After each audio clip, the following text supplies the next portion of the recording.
Side wheel. To remove the side wheel, you need to do as the following steps.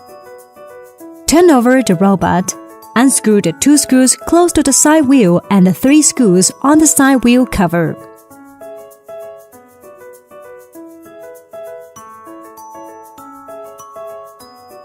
Unscrew the screws on the side wheel cover and bumper, take off side wheel connection wire, release the spring, then the side wheel could be taken out.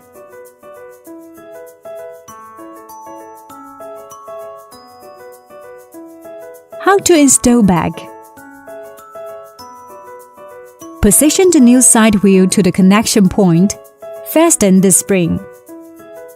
Put the side wheel to the original position. Tighten the 2 screws on the bumper and the 3 screws on the side wheel cover.